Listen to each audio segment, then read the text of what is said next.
Don't say a word. Just follow me, the maid told the billionaire. Then he discovered the truth. Don't say a word, just follow me. Trust me, you won't forget this one. She was just the maid. He was the billionaire who owned the house she cleaned every single day. Nobody in that mansion knew her real name. Nobody knew why she really took that job. And on the night she pressed her finger to his lips in that marble hallway, she wasn't asking him to stay quiet because of a secret kiss. She was asking him to stay quiet because if the wrong person heard them talking, someone was going to die. What she said to him next would unravel a truth buried for over 20 years, and neither of their lives would ever be the same again. Hey everyone! Welcome back to the channel. Before we start, tell me in the comments, which country are you watching from today? I love seeing where our story family is tuning in from all around the world.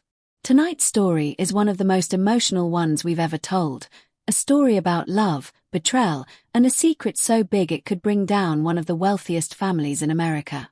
Stay until the end, because the twist in this one is something you will not see coming. Let's begin. She had exactly 4 minutes to disappear before anyone noticed she was gone. Elena Ruiz moved through the east wing of the Whitfield estate like she'd memorized it in her sleep, because she had. 6 months of scrubbing marble floors, dusting oil paintings worth more than her mother's entire life savings, and folding shirts that cost more than her rent, had taught her every creaking floorboard and every blind spot of every security camera in this house. She wasn't supposed to be in the East Wing. The East Wing was Daniel Whitfield's private study, and the staff had strict instructions never to enter unless summoned. But tonight, Elena had a reason. 22 years ago, in this very room, her father had signed away everything he owned. She remembered the story the way you remember a scar, not the pain of it, but the shape it left behind. Her father, Marco Ruiz, had been a mechanical engineer, brilliant with his hands and his mind, a man who built things that worked because he understood exactly why they worked. He and Daniel's father, Richard Whitfield, had been partners once. Best friends, even. Together they'd built a small auto parts company into something that could have rivaled Detroit's biggest names. And then, one signature. One contract Marco didn't read closely enough, trusting the man he called his brother. And it was gone. All of it. Richard Whitfield became a titan of industry. Marco Ruiz became a man who fixed neighbors' cars in his garage for gas money, slowly disappearing into himself until the disappointment ate him alive. He passed away 3 years ago. Heart failure, the doctors said. Elena knew better. Some men don't die of a broken heart. They die of a broken life. She'd taken this job under a different last name. Elena Ruiz became Elena Reyes on the employment application. Close enough to remember, different enough to hide. 6 months of vacuuming carpets and serving coffee, waiting for one chance to get into this study and find the original contract, the one she believed had been altered after her father signed it. She had a photograph, an old, faded photograph of her father and Richard shaking hands over a different piece of paper entirely. Proof, if she could find its twin, that something had been switched. Her flashlight swept across the mahogany desk. Files. Letters. A framed photo of Daniel as a boy, standing beside his father at a ribbon-cutting ceremony. Both of them squinting into the sun, both of them smiling the exact same smile. Elena paused on that photo longer than she meant to. She hadn't expected Daniel Whitfield to be complicated. When she'd taken this job, she'd built an image in her head of who he'd be, cold, entitled, indifferent to the people who kept his enormous house running. And for the first few weeks, she'd told herself that was exactly who he was, because it was easier to hate a stranger than to understand one. But she'd seen him with his elderly housekeeper, Dolores, carrying her groceries up the back stairs so her knees wouldn't ache. She'd seen him quietly cover a kitchen staff member's hospital bill without ever mentioning it to anyone, a secret she'd only learned by accident. She'd seen the way his eyes sometimes went distant and sad when he thought no one was watching, like he was carrying something heavy that he never set down. It made this harder. It made her furious at herself for letting it get harder. A floorboard creaked behind her. Elena froze, flashlight snapping off, heart slamming against her ribs. She ducked behind the velvet curtain by the window, pressing herself flat against the cold glass, praying whoever it was would simply pass through and leave. The study door opened. Footsteps. A familiar voice. "I know someone's in here," Daniel Whitfield said quietly, not with anger, but with something closer to weary curiosity. "You can come out. I'm not going to call security. Not yet, anyway." Elena closed her eyes. 6 months of careful planning, and it was about to unravel in the space of 30 seconds. She stepped out from behind the curtain, chin lifted, refusing to let her hands shake. Daniel's expression didn't shift into anger the way she'd braced for. Instead, something like recognition passed over his face. Slow, careful, like a man putting together a puzzle he didn't know he'd been holding pieces to for years. "Elena," he said. "Not Elena Reyes. Just Elena. Or should I say, Ruiz?" The floor seemed to tilt beneath her feet. He knew. "How?" she started. "Don't," Daniel said, holding up a hand, glancing toward the door, lowering his voice to barely more than a whisper. "Don't say a word. Not here. Walls in this house have ears you wouldn't believe. Just follow me." Elena's mind raced through a dozen possibilities as she followed Daniel down a narrow servant staircase she'd cleaned 100 times but never once climbed with him beside her. He led her through the kitchen, out a side door, across the moonlit garden, until they reached the old guest cottage at the edge of the property. The one the staff joked was haunted because nobody ever went there. Only when the door was locked behind them did Daniel finally exhale. "I've known for 3 months," he said. Elena's stomach dropped. 3 months. "And you let me keep working here. Keep pretending." "I wanted to see what you were looking for," Daniel admitted, running a hand through his hair, looking suddenly much younger than his 34 years. "At first I thought you were here to hurt me. Steal something. Sell a story to a tabloid. My family's name attracts that kind of thing more than you'd believe. And now I think you're looking for the truth about your father," he said. "And I think I might already know part of it." Elena's breath caught. "What do you mean?" Daniel walked to the small bookshelf against the cottage wall, pulled out a leather journal so old its spine was cracking, and held it out to her like it weighed 1,000 pounds. "This was my father's private journal. I found it after he died. I've read it maybe 50 times, and every time, there's a section about your father that makes my stomach turn. He wrote about a night, the night the contracts were signed, and he wrote that Marco never should have trusted him so completely. Those exact words." Elena's hands trembled as she took the journal. "You've had this for years and never told anyone." "I didn't know what it meant until I found the employee records with the name Ruiz on them," Daniel said quietly. "I put it together slowly. Too slowly, maybe. I'm not proud of that." Elena opened the journal with careful fingers, her father's name jumping off the page in Richard Whitfield's tight, slanted handwriting. She read the passage Daniel mentioned, and her eyes burned. "This doesn't prove the contract was altered," she said, voice cracking. "It proves your father felt guilty. That's not the same as proof." "No," Daniel agreed. "But there's more. There's a name in here, a lawyer, Harold Greaves, who handled the original paperwork. My father mentions paying him a settlement the same month the contracts were finalized. I looked him up. He's still alive. 91 years old, living in a care facility 2 hours from here." Elena's heart pounded. A living witness. Someone who might have handled, or altered, the very documents that ruined her father's life. "Why are you helping me?" she asked, searching his face for the catch, the angle, the thing rich men always wanted in return. "You have everything to lose if this gets out. Your family's reputation. The company. Everything your father built." Daniel was quiet for a long moment. When he spoke, his voice was steady, but something in it ached. "Because everything my father built was built on your father's back," he said. "I've spent my whole life proud of a name that isn't fully mine to be proud of. If there's a version of this story where I can help make it right, I want to be part of that version. Not the other one. Elena studied him, searching for deception and finding, to her genuine surprise, none. There's something else, Daniel added, quieter now. My uncle, Warren, is the one who introduced Greaves to my father. He's still on the board. He's still very involved. If we go digging, we're not just digging up the past. We might be digging up someone who has every reason to keep it buried.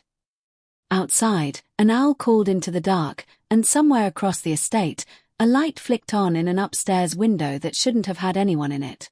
Elena's blood went cold. Someone's watching, she whispered. Neither of them moved for a full 10 seconds, staring at the lit window across the lawn.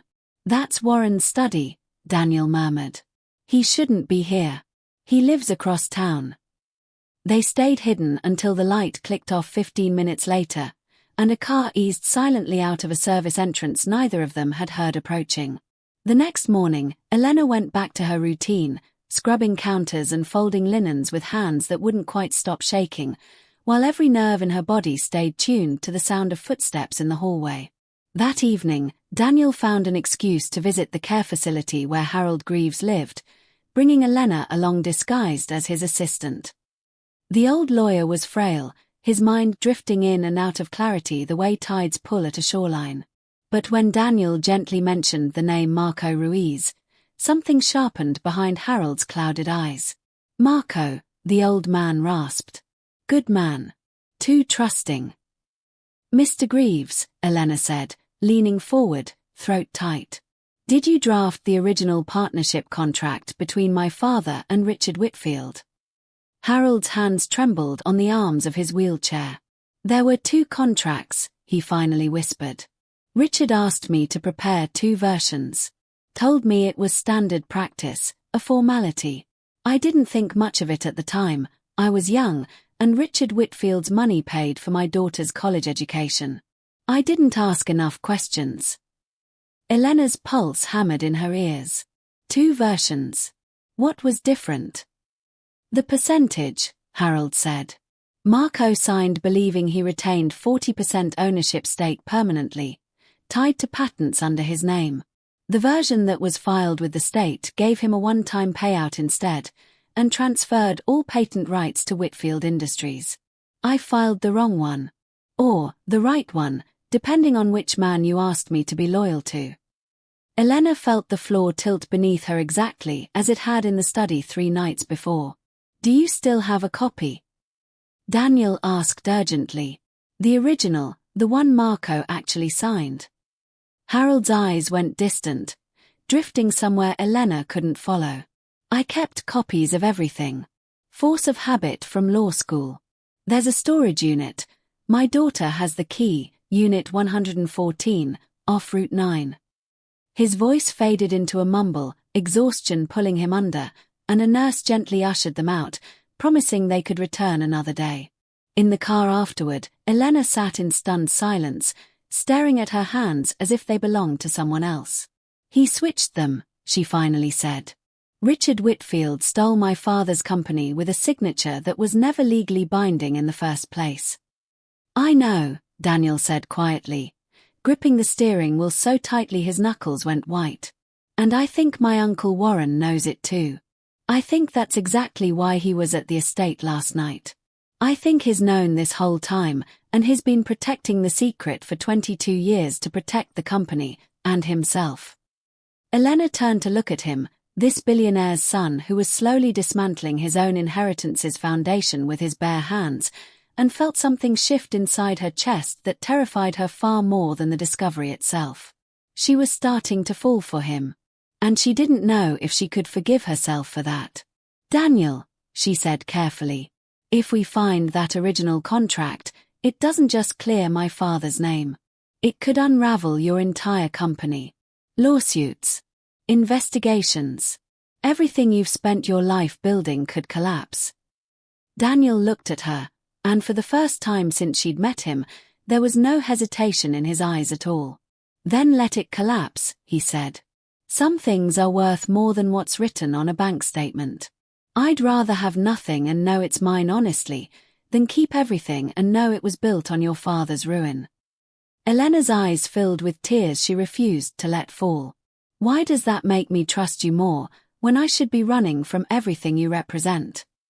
Maybe, Daniel said softly, because I'm not what I represent. Not anymore.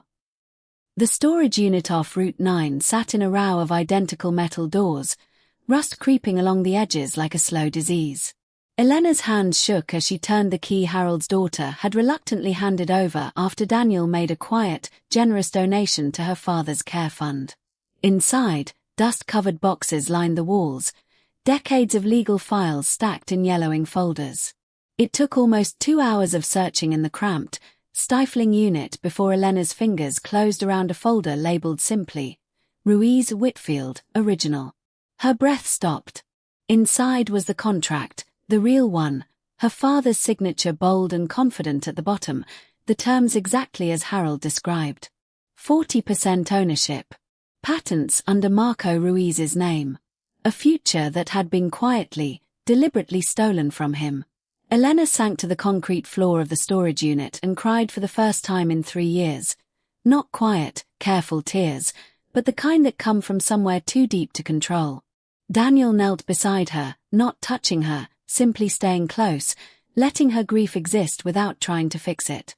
He didn't fail, Elena whispered finally, clutching the folder to her chest.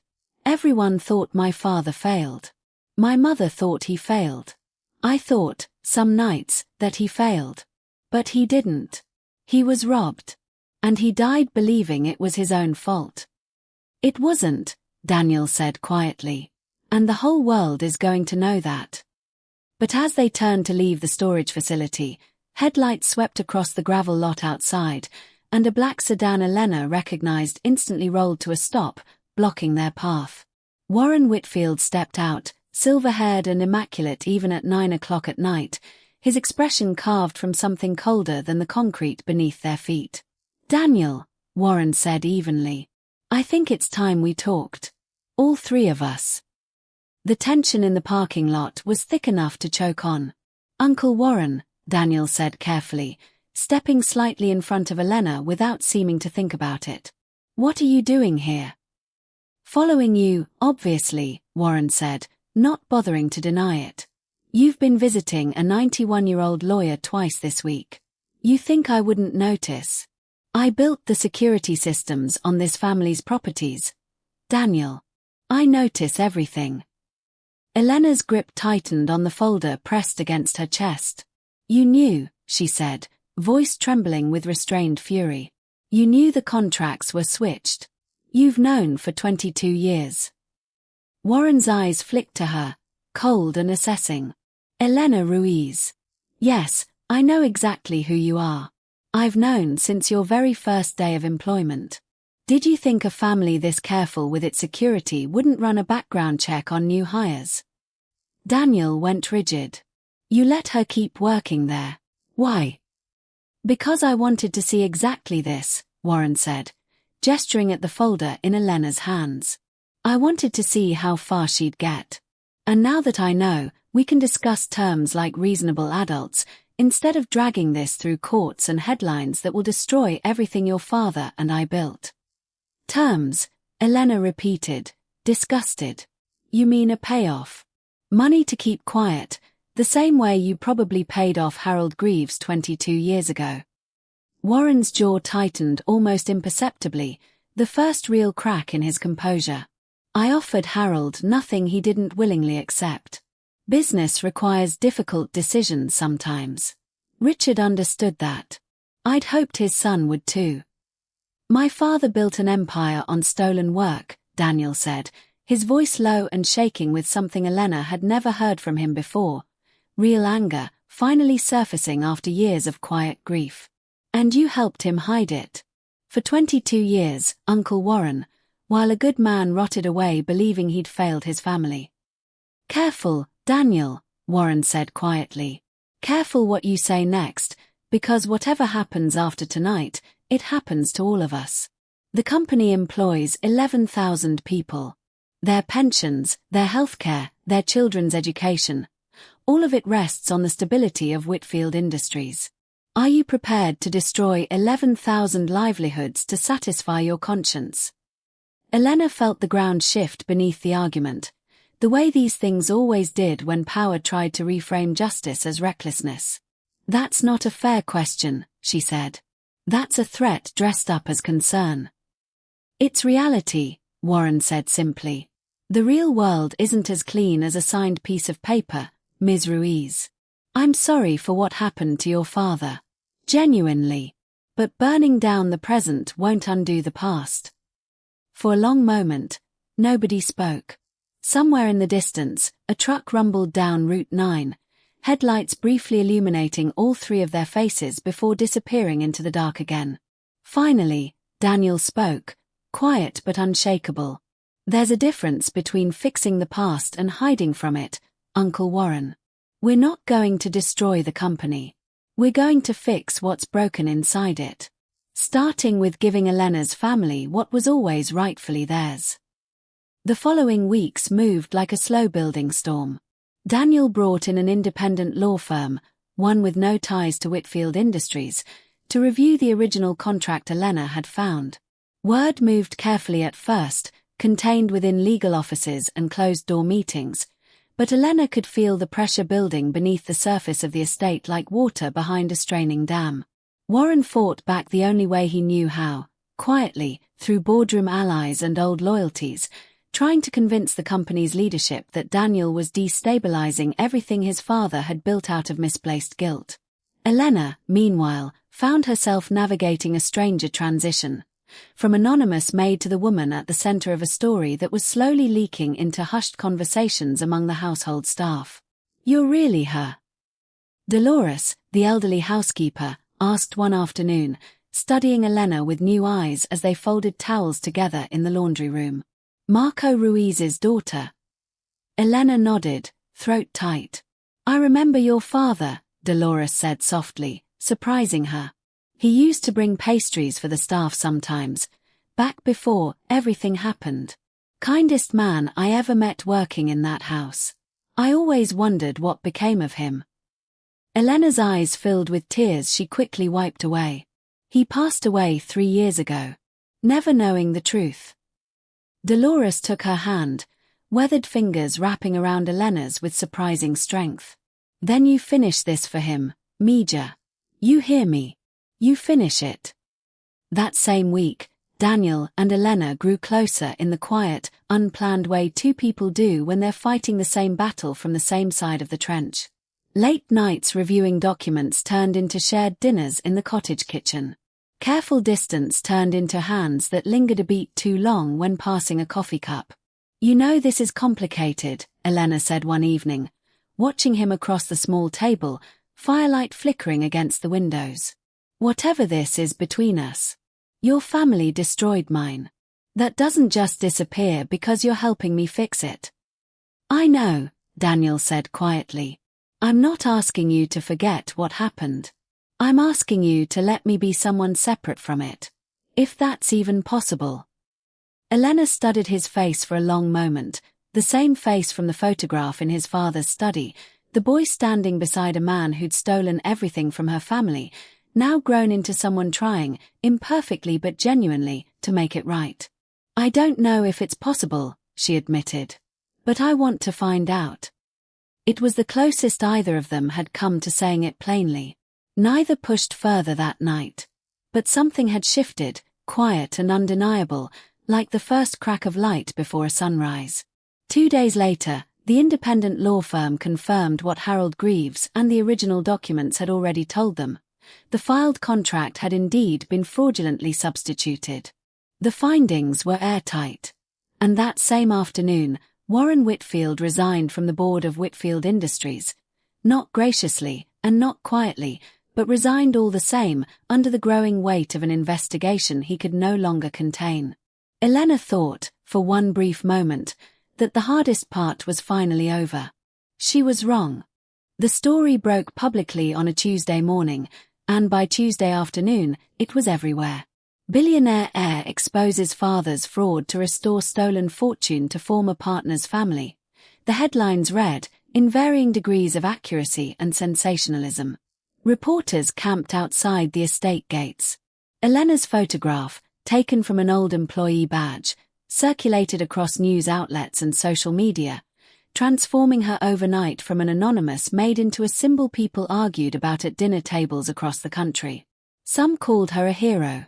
Others called her manipulative, accusing her of engineering a real-life fairy tale to seduce her way into a fortune. The cruelty of strangers online cut in ways Elena hadn't braced for. "Ignore them," Daniel told her, finding her staring blankly at her phone one evening, exhausted. "They don't know you. They know a headline." "They're not entirely wrong to be suspicious," Elena said quietly. "I did lie to get into that house. I did have an agenda." "You had a reason," Daniel corrected gently. "There's a difference between deception for gain and someone reclaiming what was stolen from their family. You never asked me for money. You never asked me for anything. Everything I've offered because it was right, not because you demanded it." It was true, and Elena knew it, but knowing it didn't make the public scrutiny sting any less. Then, 3 days after the story broke, Elena's mother called her, sobbing so hard Elena could barely understand her at first. "They're saying his name everywhere," her mother finally managed. "Your father's name. On the news. They're saying what really happened to him. Mija, they're finally saying his name." Elena sat on the edge of her bed, phone pressed to her ear, tears sliding freely down her face as her mother read headline after headline aloud. Headlines that, for the first time in over 2 decades, referred to Marco Ruiz not as a failed businessman, but as the wronged inventor whose stolen patents had built another family's empire. "He'd be so proud of you," her mother whispered. "So proud." Elena hung up the phone and allowed herself, finally, to feel something like peace settle over the exhaustion of the past weeks. But peace, she would learn, rarely arrives without one final test. That night, Daniel received a call from the family's legal team with news that changed the shape of everything. Warren Whitfield, in a desperate final move to protect what remained of his reputation, had filed a countersuit, claiming that Daniel had colluded with Elena from the very beginning to defraud the company for personal gain, using their romantic relationship as manipulation. "He's trying to paint us as con artists," Daniel said grimly, reading the filing on his laptop, jaw tight with fury. "Trying to make it look like we planned this together to steal the company out from under the family." Elena felt the ground tilt beneath her all over again. "If people believe that." "They won't," Daniel said, though the strain in his voice betrayed his own uncertainty. "We have the original contract. We have Harold's testimony. We have the truth." "The truth doesn't always win, Daniel," Elena said quietly. "Sometimes the best story wins. And Warren's telling a very good story." The countersuit hearing was scheduled for 3 weeks later, and those 3 weeks felt like walking across thin ice that groaned beneath every step. Warren's legal team worked tirelessly to construct a narrative of calculated deception, timelines that made Elena's careful investigation look like premeditated manipulation, texts and photographs stripped of context to suggest a romance staged for financial gain. Elena's lawyer, provided pro bono by Daniel despite her protests, warned her the hearing would be brutal. "They're going to attack your character," he told her plainly. "They're going to make this personal." It was worse than she imagined. In the courtroom, Warren's attorney painted Elena as a calculating opportunist who'd infiltrated the household under a false name specifically to seduce a grieving, vulnerable heir into surrendering company assets. He produced a private investigator's report tracking her movements in the months before she was hired, research that, out of context, looked exactly like the deliberate infiltration it technically was, even if the motive had never been personal gain. Elena sat rigid in her seat, hands clenched in her lap, feeling the courtroom's judgment pressing down on her like physical weight. Then Harold Greaves' sworn deposition was read into record, recorded before his health declined further, his frail but lucid voice confirming everything. The 2 contracts, the substitution, the settlement payment from Richard Whitfield that Warren himself had personally arranged. The room shifted.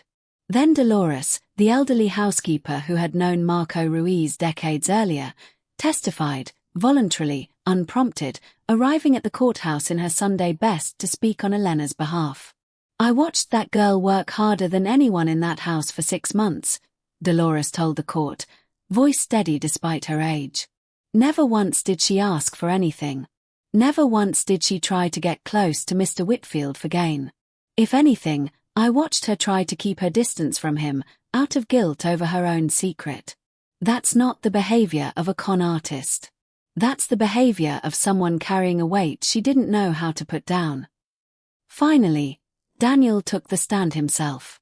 "My uncle wants this court to believe I was manipulated," he said, looking directly at Warren across the courtroom.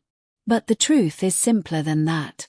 I found evidence of my father's fraud independently, in his own journal, months before I even knew who Elena Ruiz really was.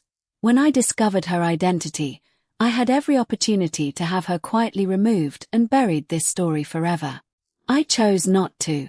Not because I was manipulated. Because it was right." The judge's ruling came 4 days later. The countersuit was dismissed entirely, the original fraud fully validated, and a settlement ordered that would return the full value of Marco Ruiz's stolen patents, adjusted for over 2 decades of accrued profit, to his surviving family. Elena sat outside the courthouse afterward, the late afternoon sun warm against her face, feeling something inside her finally exhale after 22 years of held breath. "It's over," she whispered. "Almost," Daniel said, sitting beside her on the courthouse steps, close enough that their shoulders touched. "There's one more thing I need to ask you. And it has nothing to do with contracts or money." 6 months passed. The settlement had been finalized, transforming Elena's family's modest life into something neither she nor her mother had ever imagined possible. Not extravagant wealth, but enough. Enough to finally breathe. Enough for her mother to retire from the cleaning job she'd worked for 15 years since Marco's business collapsed. Enough, most importantly, for her father's name to finally rest with dignity instead of shame. Whitfield Industries, under Daniel's restructured leadership, had survived the scandal.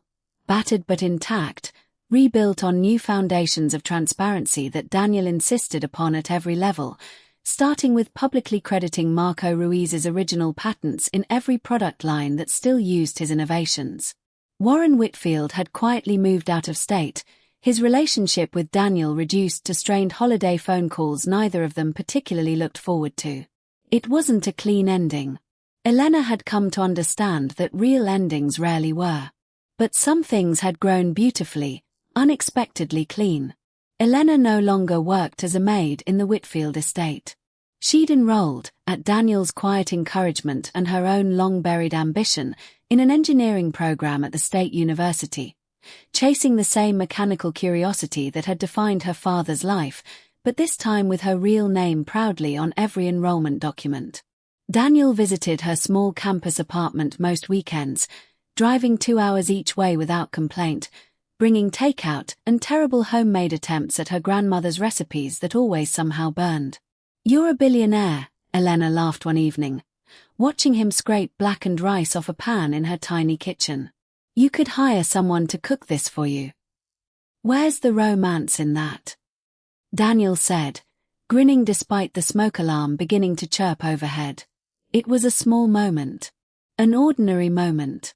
And it was, Elena realized, exactly the kind of moment her father had lost decades ago.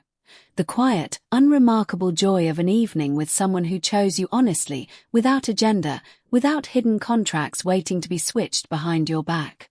That evening, after they'd finally eaten a passable dinner and opened her apartment's one window to clear the smoke, Daniel grew quiet in the way Elena had learned meant something important was coming.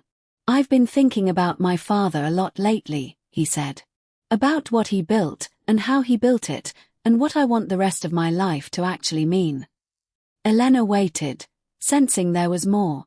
"I don't want to spend my life just managing what he left behind," Daniel continued. "I want to build something of my own. Something honest. And Elena," he paused, searching for words that clearly mattered enormously to him, "I don't want to build it without you." Elena's heart pounded. "Daniel, what are you saying?" "I'm saying I love you," he said simply, plainly, the way he said most important things.